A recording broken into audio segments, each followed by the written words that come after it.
you have Thorndike. Okay, so of course, when you say connectionism, Thorndike said that stimulus plus response equals learning. Okay, so stimulus plus response equals learning. Whatever is stimulated, whatever is the stimulus in the environment of the child, whatever is any change that happens in the environment of the child, in the environment of the person, and the child responds to it, okay, the child responds to it, the child acts upon it, then that's going to be equal or equated to learning. Okay, so stimulus plus response is learning. Now we remember Thorndike to be also the advocate of the different laws of learning. He has put forth the law of readiness, the law of effect, and the law of exercise. Okay, so sabi ng law of readiness mo, the child would be able to learn if the child is ready for that learning. Okay, so even if you do everything to teach, say, grade 1 child, grade 1 student, algebra, okay, since the child is still not ready for it, you cannot make the child learn. You cannot make the student learn. Kahit na magtumbling ka, no, mag-split ka dyan, kapag hindi pa ready yung estudyante mo, the child, the student won't be able to learn. Okay, so that's the law of readiness. The law of effect, sabi ni Thorndike, if the effect has been favorable, if the effect has been good, then the child or the person is going to redo that action.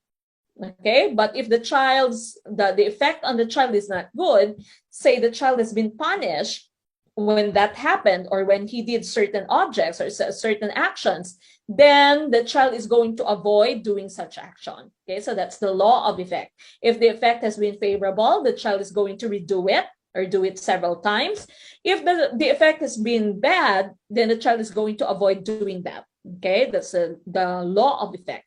Now, of course, you have the law of exercise. Sabi naman ng law of exercise mo, practice makes perfect. Okay, the more you do something, the better you'd become. Okay, so that's the law of exercise. So again, these are the different laws of learning according to Thorndike's connectionism. Stimulus plus response equals learning. Let's go to the next theory. Okay, classical conditioning by Ivan Pavlov. This is very familiar to all of you. What he did was that he had his unconditioned stimulus and his conditioned stimulus. Okay, so the food right here is the unconditioned stimulus. Hindi siya na-condition na, hindi siya conditioned stimulus kasi natural yung response ng dog sa inyong food. Okay, so whenever Pavlov is going to give or show food to your dog, the dog is going to salivate. Okay, so your food there is a natural stimulus. It is not a conditioned stimulus. Okay, now the bell on the other hand is a conditioned stimulus kasi when he started with his experiment and he would ring the bell, there's no response from your dog. Okay, hindi naman naglalaway yung dog every time he rings the bell. There's no response.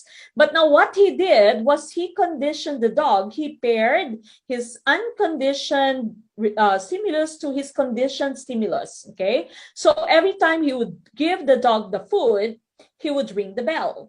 Okay, so i-ring niya yung bell every time na bibigyan niya ng food yung aso. So what happens then is that the dog is able to associate the ringing of the bell with the food. Okay, so eventually, kahit na bell lamang yung ginamit ni Pavlov, upon ringing the bell, even without the presence of your food, the dog would now start to salivate. Okay, so that's classical conditioning according to Pavlov. Now, common questions in the LET with regard to your classical conditioning would be questions about trauma and phobia. So if you are given a situation, a scenario talking about your trauma and your phobia, your answer would be classical conditioning. Okay, your answer there would be classical conditioning. Now, I have also included some other terms here that stemmed up from Pavlov's activity or experiment. The terms excitation and extinction, the terms generalization and discrimination, these are all opposites. Okay, so opposite sila. When you say excitation, this is the first time that you have developed a certain response. Okay, so say the first time that the dog salivate with Pavlov using just the bell, that would be excitation. Okay, so the first time that you've developed a response, that's excitation. Now, the time that you stop making that response, pag natapos na, no, hindi mo na ginagawa yung response na yan, for example, then that would be called extinction. Okay, so primarily, it is the opposite of excitation. Now, generalization and discrimination here, these are also opposites. When you say generalization, you cannot discriminate. You can see the differences between the different stimulus that you have. Classic example of a question of in the left here is, as a child, you were bitten by a dog. Okay, now as an adult, you are scared of any types of dogs. Okay, you were traumatized. You've developed some phobia. Okay, so again, remember, I told you whenever you see trauma, phobia in the left, your answer will be classical conditioning.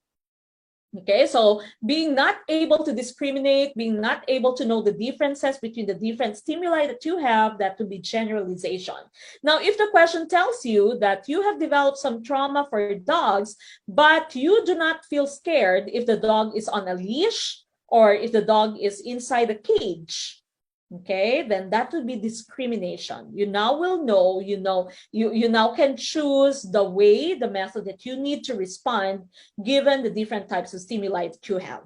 Okay, so again, excitation and extinction are opposites. Generalization, discrimination are also opposites. Okay, that's classical conditioning according to Pavlov. Now we go to operant conditioning by B.F. Skinner.